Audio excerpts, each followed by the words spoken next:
The galaxy believed it understood war. War was leverage. War was territory. War was a means to an end. Even the most brutal empires followed rules, terms, ceasefires, negotiations conducted through shattered teeth and broken fleets. Conflict was cruel, but it was still political. That belief died the day humanity stopped negotiating. It began with the Relics Purge. The Relics were a nomadic species, slow to industrialize but rich in culture and memory. Their star caravans drifted between systems, trading art, history, and biological knowledge. They owned little territory and threatened no one. That made them convenient. When the Vulcan hegemony decided to test a new planetary weapon, they chose a Relics convoy cluster as a proving ground. Entire living cities were erased in a single gravitational implosion. No survivors. No warning.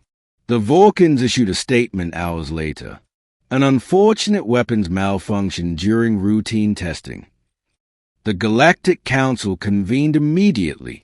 Condemnations were issued. Sanctions were proposed. Committees were formed. The Vulcan ambassador stood calmly throughout. "We are open to negotiation," he said. "Reparations may be discussed." Humanity listened. Earth had maintained an embassy on Relics caravans for decades. Humans had studied with them, lived among them, raised children alongside them. The dead were not abstractions to Earth. They were names. When the Council allowed Earth to speak, Ambassador Elias Monroe rose slowly. His voice was steady. "The relics are extinct," he said. "What exactly are you offering to repair?" The Vulcan ambassador tilted his head. "We regret the loss, but escalation helps no one. Let us negotiate terms." "No," Monroe replied. The word landed harder than any threat. "You misunderstand," Monroe continued. "We are not here to negotiate." The council speaker frowned. "Ambassador, all conflict required dialogue." Monroe looked around the chamber. "No," he said again. "They require resolution." The human delegation left the chamber. That was the last time Earth participated in a negotiation regarding the Vulcan hegemony. Within hours, human embassies across Vulcan space were evacuated. Trade lanes shut down. Communication relays went dark, not jammed, but deliberately abandoned.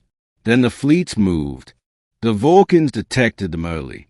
Human armadas were large, but not overwhelming. Vulcan strategists smiled. "This is posturing," their High Marshal declared. "They want leverage." He ordered the fleets to hold defensive formations and prepared diplomatic channels. Human ships ignored every transmission. At the Battle of Kale Rift, Vulcan forces attempted first contact, warning shots, standard escalation procedures. The human fleet did not respond. Instead, they executed a maneuver no one had seen before. Human ships split into autonomous formations, each vessel acting independently but perfectly synchronized. They did not target warships first. They targeted infrastructure. Shipyards vanished. Fuel depots detonated. Command relays ceased to exist. Within minutes, the Vulcan fleet realized something horrifying. The humans were not trying to win the battle. They were trying to make future battles impossible. A Vulcan captain finally broke protocol and hailed a human destroyer directly. "This conflict can still be resolved," he pleaded. "State your terms." The human response came from an officer whose voice was disturbingly calm. "There are no terms." The channel cut. Human forces advanced system by system. Not conquering. Not occupying. Erasing. Every Vulcan military installation was destroyed down to orbital debris. Every weapons laboratory wiped clean. Every data archive copied, exposed, then deleted. Civilian populations were evacuated, forced onto neutral transports, relocated far from Vulcan space. Humanity was not committing genocide. It was committing amputation. The galaxy watched in disbelief. This was not how wars were fought. The Council demanded an emergency ceasefire. The speaker transmitted directly to Earth. "You are destabilizing the galaxy," he warned. "This extermination doctrine is not about species," Earth's reply came. "It is about behavior." The speaker hesitated.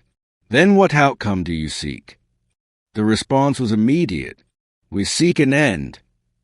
At Vulcan Prime, the hegemony's last stronghold, their High Council prepared a final appeal.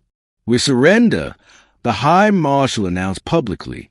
"We accept total disarmament. Please, let us negotiate survival."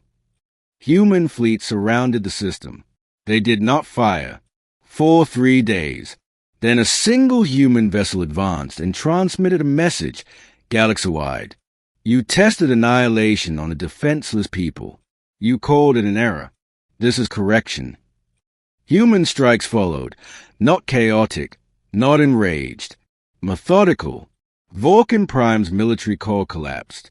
Government centers were disabled. Power grids failed. Data vaults were wiped. When the dust settled, the Vulcan hegemony still existed, as scattered civilian populations with no fleet, no government, no weapons, and no ability to ever rebuild them. The humans left. They did not claim territory. They did not install leadership. They left behind only one restriction, enforced by autonomous sentinels. No Vulcan vessel may ever carry weapons again. The Council reconvened in silence. "You could have negotiated," the speaker said quietly to Earth's ambassador. Monroe met his gaze. "We did," he said, "for centuries, with everyone." He gestured toward the stars. "You call extermination the destruction of species," Monroe continued. "We call it the destruction of threats." The chamber was silent. In the years that followed, the galaxy changed. Empires still fought.